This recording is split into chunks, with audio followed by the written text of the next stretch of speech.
Kathy, thank you for making time, and I know you just flew in. Thank you for being here. We got such a huge response from the show that you taped with me. It was so overwhelming. I am not lying to you when I tell you, I heard people say, that was the best show that you guys have had. That was one of the best experiences. Thank you so much. I can't wait to get the book. I want to read the book. And then people tweeted afterwards, they Facebooked afterwards. So just for the people that are watching, you lost your son Dan at what age? Yeah, he was 22. So what are some of the tips that you can give folks that are watching? Because you have what I consider to be amazing street cred when it comes to, like, I've been there. I've been in that cavernous, dark hole of grief. And here's how I got myself out, because nobody else can do it for you. So for the people that are stuck, the people that are watching this, that are having a really dark moment, I always say it just takes a little bit of light to be able to alleviate the darkness. What did it? I think for me, I was so dark. I really didn't want to live. And I crashed my car a couple of times. I did the sort of things that were careless. I got very ill, as one does. Grief can really destroy your immune system, as you undoubtedly know. And I got deathly ill, which would have been a blessing. Didn't need to stick around. But for me, the only way that I could... Wait, just take a minute. Like, Sorry. say that last part again. I didn't need to stick around. Oh, yeah, absolutely. There are so many people that I know that are watching this, or will see this, or will find this, who are feeling immobilized. They can't get out of bed. And if they did cross over, they would feel like it's a welcome gift, because the weight of what this is that you live with is so huge. So something shifted for you. Yeah. The reason that I wanted to shift is because I have a daughter who is 4 years younger than Dan, 19 years old, and I had to live. You know, I really had to live for her. So I had to find purpose in my life. And I couldn't find purpose. I had to create purpose. And the purpose that I created was very little in the beginning. It was just like, I'm going to adopt fairy godchildren. I called them fairy godchildren because Dan wasn't around. I was never going to have the joy of his children or grandchildren or anything, or just be able to watch him grow up. So I started adopting kids, young people, and calling them my fairy godchildren. So I'd say, okay, you, I really think you're amazing. I need you in my life. So I would start, you know, not in a weird way, but nurturing the other people who are around me in the way that I would have related to Dan. All children are so special, and at any age that we lose a child, I'm told, and I don't know because I haven't lost a spouse, but I'm told that losing a child is one of the really difficult, really, really hard things to do. Losing anybody is so painful. But it's not the natural order. You know, my grandmother had 11 kids, and she buried her parents, she buried siblings, she buried her husband. My mom was number 9 out of 11, and she passed before my grandmother. And I literally watched the lights go out for her. And she was very, very vocal about it. She said, listen, you know, I buried all these people. She goes, but when they buried your mother, she goes, what they realized is they buried me too. They just didn't put me in the ground. Oh boy. And it was a very, very heavy statement. Yeah. It's not the normal order. No. So if you had to say for the folks that are watching, what kind of tips would you give them? What would you say? Okay. I found a quote. Khalil Gibran, who is the most beautiful writer on everything, but he has a number of passages on death.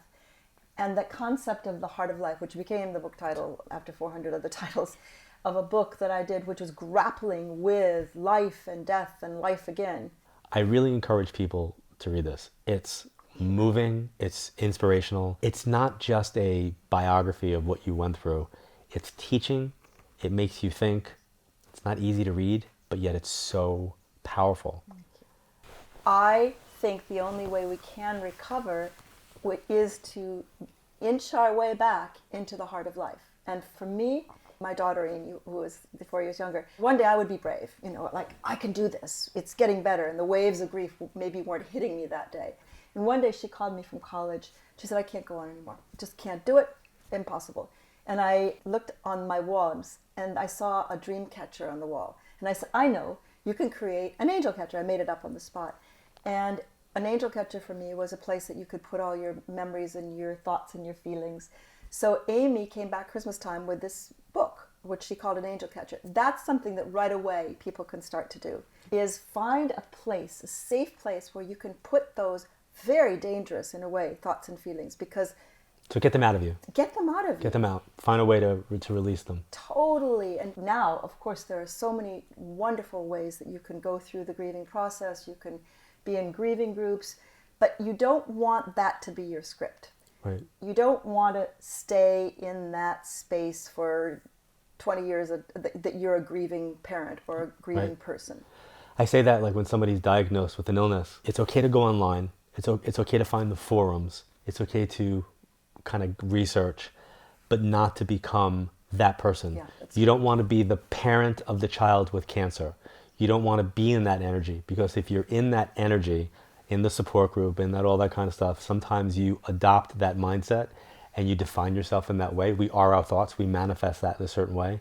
And I think it's important to kind of know, like, you can get the resources, you can get the information, but be careful about the membership to some of the circles.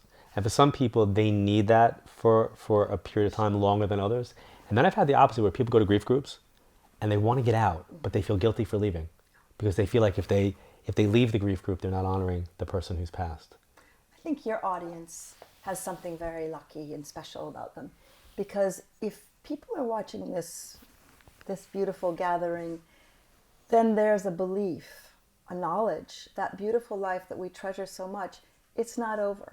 That Right. there is another dimension that is around us and that we have access to.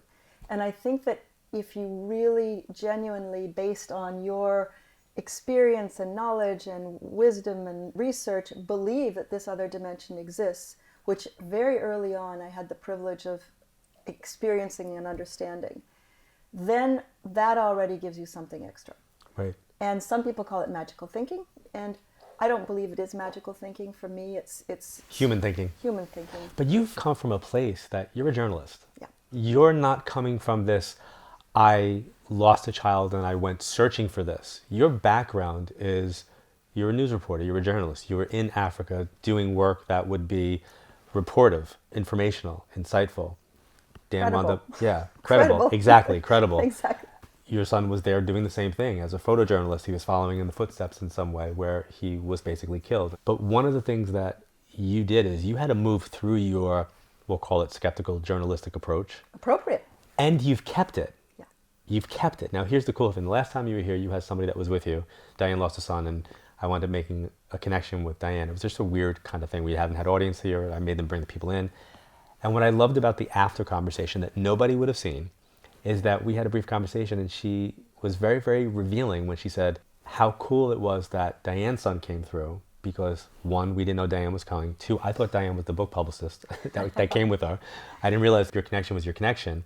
And it established a credibility with the reading, because so much was written about Dan in her book that if Dan would have come through, even though you said you felt I had the credibility, you still had your own skeptical side, which I loved, because Yes. I wish more people would kind of have that, because people think like, oh, well, you lost a child, so therefore you surrender all cognitive abilities to be rational and logical and skeptical, and everything and anything's possible.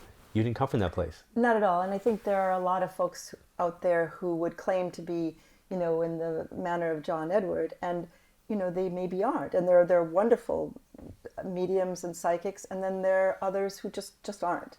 And I think you have to absolutely be very rational and very clear, and weigh anything that might come to you against your logical mind. Otherwise, that is magical thinking. I love the idea of her book, Angel Catcher. Right. What she didn't go into say is when her daughter brought that Angel Catcher home, she actually turned this into a book. So it prompts you in different areas to memorialize your loved one. But talk about keeping it private. That's your journal. Right. That's yours. Yeah, it's your So baby. you can have your Dan Angel Catcher, you can have your mom Angel Catcher, and write all of that. But what I think is brilliant about it is not only could we talked about you possibly doing one for children, Yeah. not only could you do that where kids get a place to grieve, but you also have it so when you're no longer here and your son's kids are now at an appropriate age that they ask, can you tell me about great grandma? He can go, Here you well, go. your grandfather did. Yeah. Here you go. Right.